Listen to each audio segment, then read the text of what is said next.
Hi, it's Deb with the Help Club for Moms. And tonight I would like to talk to you about what the Lord has been teaching me about faith. Last week I turned 50 years old, and I started thinking that if I live to be 85 years old, I have 35 more years left on this earth. And I was praying and asking God to help me to live by faith all the way to the end. A couple weeks ago, I went to see my wonderful Uncle John, who's 90 years old, in the retirement center. And I said, Uncle John, how can I pray for you? And he said, Deb, pray that I will finish well. And I said, Uncle John, I'm pretty sure that you are finishing well. And he was such an example to me that even though he's 90 years old, he still wants prayer to finish well. And so I started thinking, God, help me to finish well. And so I thought I would share with you what the Lord's been teaching me in my own quiet time about faith and about finishing well. I'd like to share with you the story in Luke 5:18-20, where Jesus heals a paralyzed man. And it says, some men came carrying a paralyzed man on a mat and tried to take him into the house to lay him before Jesus.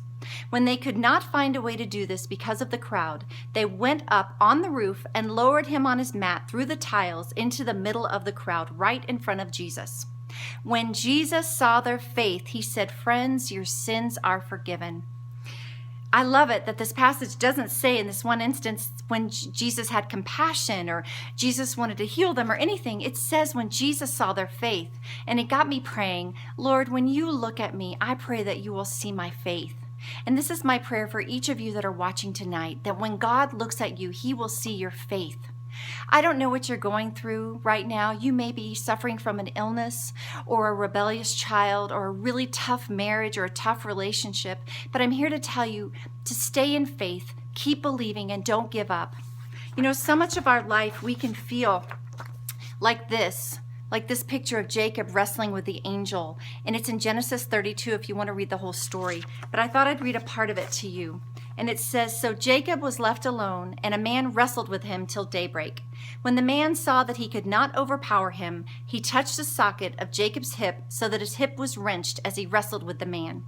Then the man said, let me go, for it is daybreak.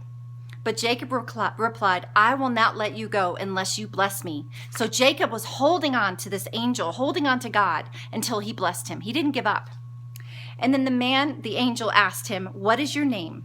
Jacob, he answered. Then the man said, your name will no longer be Jacob, but Israel, because you have wrestled with God and with humans and have overcome. If you feel like you're wrestling with God over an issue and you're waiting for him to answer your prayers, don't give up. Don't give up. Keep trying, keep praying, keep staying in faith. If you're in a difficult marriage, when you wake up in the morning, you say, God is helping it to get better. If you have a rebellious child, you tell that child that God has amazing plans for your life. We are praying for you. I pray that you will live in faith no matter what you're going through. I don't know what plans God has for you, but I know they're good.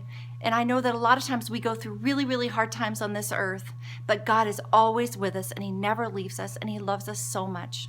We are praying for you. We hope you have a great week. We hope you join us for Easter with the Help Club. It starts today. We have the next 6 weeks of great Easter Bible studies and mom tips designed to help you and your family have a great Easter. We love you. Thank you so much for watching. Have a great week.